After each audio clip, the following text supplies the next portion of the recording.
Hello guys, welcome back to the channel and welcome back to Elite Wrestling. Guys आज इस video में हम AEW के updates के ऊपर बात नहीं करने वाले, क्योंकि गाइज आज इस वीडियो में हम AEW के एक स्पेशल टॉपिक के ऊपर बात करते हुए जानने वाले हैं कि AEW को इस साल यानी कि साल 2021 में अपनी कंपनी में क्या क्या चीजें करने की जरूरत है, जिससे कि AEW कंपनी को भी फायदा होगा और हमें AEW के शोज भी देखने में मजा आएगा। तो गाइज ऐसी 10 कौन सी चीजें हैं जो कि AEW को अपने साल 2021 में करनी चाहिए, ये सब जानने के लिए ये वीडियो एकदम आखिर तक देखना। और अब ज्यादा देर ना लगाते हुए चलिए वीडियो शुरू करते हैं। और गाइज बात करते हैं हमारे पहले चीज की, जो कि AEW को इस साल यानी कि साल 2021 में करनी चाहिए, जो कि है कि गाइज इस साल यानी कि साल 2021 में AEW को सैंटाना और ओटिस को अपने वर्ल्ड टैग टीम चैंपियंस बना देना चाहिए। जिसको लेकर अगर आप मुझसे डिसएग्री कर रहे हैं और आपको लग रहा है कि यंग बक्स के बाद लूचा ब्रोस को AEW के वर्ल्ड टैग टीम चैंपियंस होना चाहिए, तो गाइज मैं आपको बताना चाहूंगा कि हमने AEW कंपनी की शुरुआत में ही लूचा ब्रोस और यंग बक्स के बीच में काफी बड़ी और काफी लंबी राइवलरी देखी है।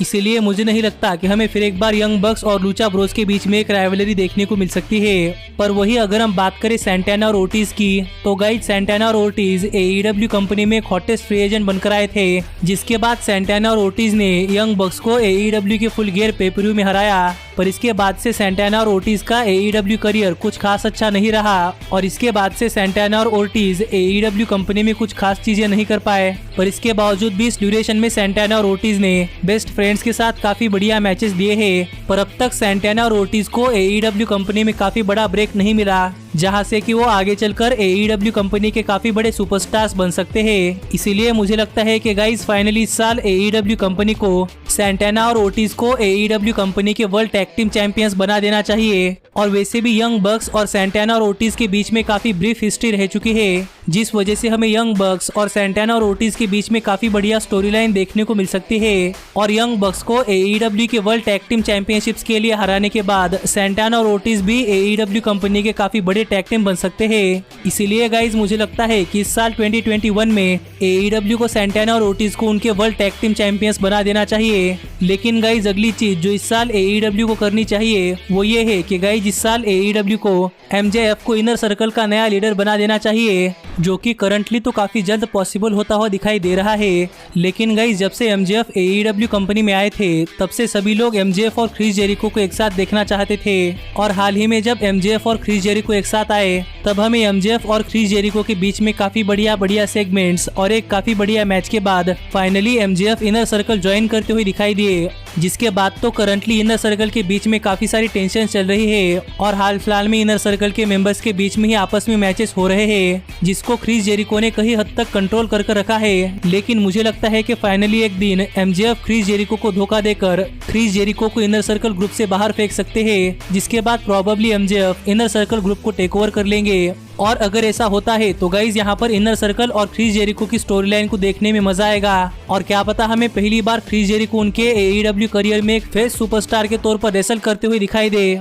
और MJF के इनर सर्कल को टेक ओवर करने के बाद MJF AEW कंपनी के काफी बड़े सुपरस्टार बन सकते हैं। इसीलिए मुझे लगता है कि इस साल यानी कि साल 2021 में AEW को MJF को इनर सर्कल का नया लीडर बना ही देना चाहिए। पर अगर आप यहाँ पर सोच रहे हैं कि MJF के इनर सर्कल ग्रुप को टेक ओवर करने के बाद क्रिस जेरिको का क्या होगा, तो गाइज मुझे लगता है कि फाइनली साल 2021 में क्रिस जेरिको को रिटायर हो जाना चाहिए, क्योंकि गाइज अब क्रिस जेरिको करीब 30 साल से रेसल करते हुए आ रहे हैं और WCW, WWE और करंटली AEW कंपनी में काम करने के बाद क्रिस जेरिको एक काफी बड़े सुपरस्टार बन चुके हैं। और AEW कंपनी में भी क्रिस जेरिको की लेगेसी काफी लंबी रह चुकी है, जहां पर Chris Jericho first ever AEW world heavyweight champion बने। क्रिस जेरिको इनर सर्कल जैसी फैक्शन के लीडर रह चुके हैं। जेरिको ने AEW कंपनी में नए सुपरस्टार्स को डेवलप करने में मदद की है और उन्होंने AEW कंपनी में मिमोसा मेहम टाइप का एक मैच भी निकाला है। और हाल ही में क्रिस जेरिको ने AEW में उनके रेसलिंग करियर की 30th एनिवर्सरी भी सेलिब्रेट की है, जो देखा जाए तो क्रिस जेरिको के करियर के काफी बड़े माइलस्टोन्स है। पर अब टाइम के साथ क्रिस जेरिको रेसल करने की एबिलिटी खो रहे हैं। और माना कि जेरिको माइक के ऊपर काफी बढ़िया सुपरस्टार है और वो अपने तरफ काफी सारे फैंस को अट्रैक्ट कर सकते हैं,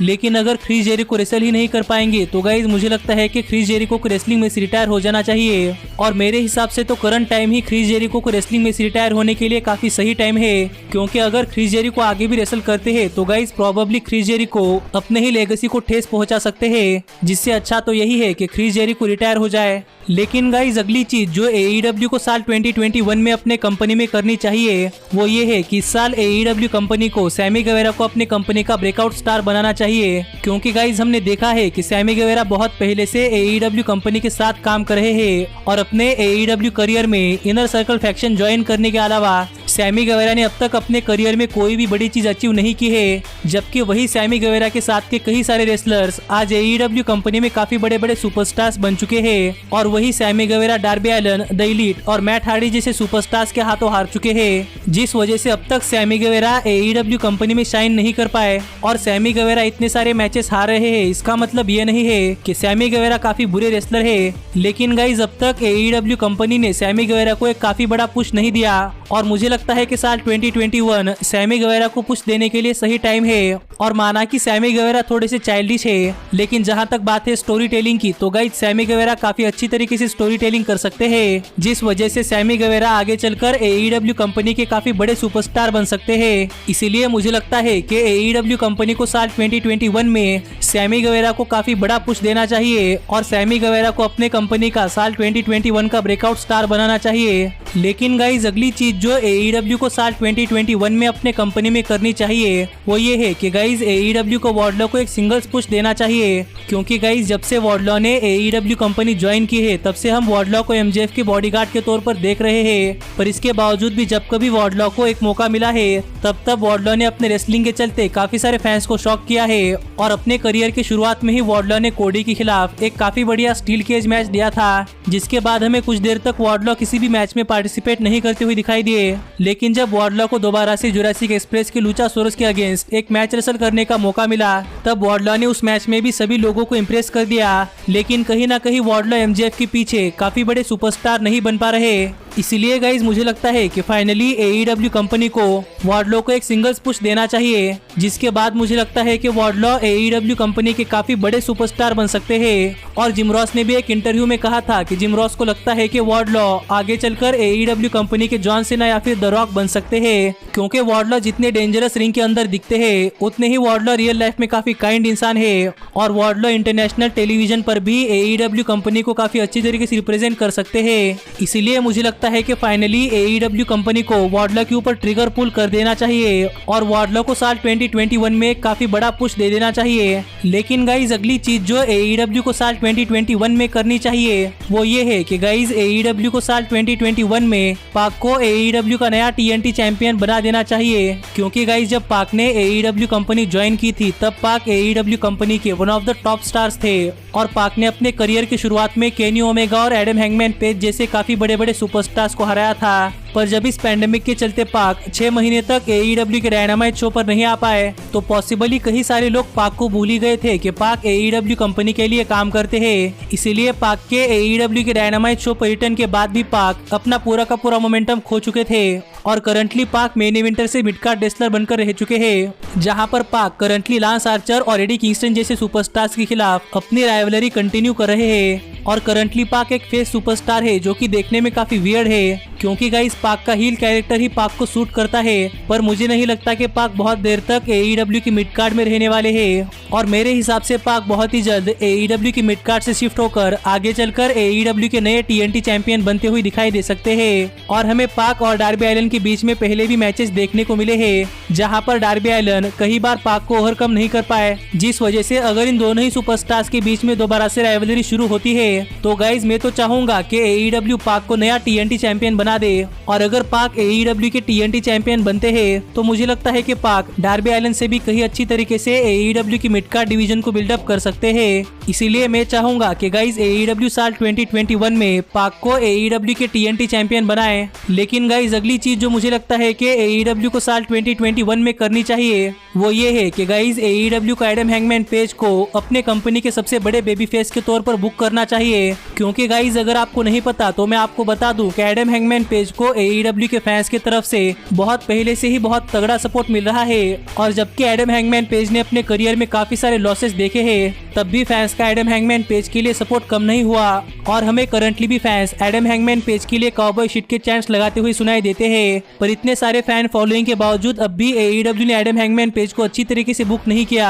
और प्रॉबेबली यहाँ पर AEW एडम हैंगमैन पेज के कैरेक्टर को काफी डीपली दिखाना चाहती है। लेकिन मुझे लगता है कि फाइनली AEW को साल 2021 में एडम हैंगमैन पेज को अपने नए बेबी फेस के तौर पर बुक करना चाहिए, क्योंकि गाइज बहुत देर से AEW अपने कंपनी में सबसे बड़े बेबी फेसेस के तौर पर दो ही रेसलर्स के ऊपर डिपेंडेंट है, पहले तो जॉन मॉक्सली और दूसरे कोडी रोड्स। लेकिन मुझे लगता है कि अब फाइनली टाइम आ चुका है कि AEW कंपनी को अपना नया और तीसरा बेबी फेस रेसलर बनाना चाहिए, जो कोई और नहीं बल्कि एडम हैंगमैन पेज हो सकते हैं। और वैसे भी एडम हैंगमैन पेज सिर्फ 28 इयर्स के हैं, तो मुझे लगता है कि एडम हैंगमैन पेज आगे चलकर AEW कंपनी को काफी अच्छी तरीके से संभाल सकते हैं। पर गाइज अगली चीज जो इस साल AEW को करनी चाहिए वो ये है कि गाइज इस साल AEW को कोडी रोड्स को अपना वर्ल्ड हेवीवेट चैंपियन बनाना चाहिए, जो कहने में तो काफी आसान चीज है लेकिन गाइज करने में उतनी ही मुश्किल है, क्योंकि जब AEW कंपनी शुरू हुई थी तब कोडी ने अपने पहले ही राइवलरी में क्लियर कर दिया था कि गाइज कोडी अगर क्रिस जेरिको को AEW के वर्ल्ड हेवीवेट चैंपियनशिप के लिए नहीं हरा सकते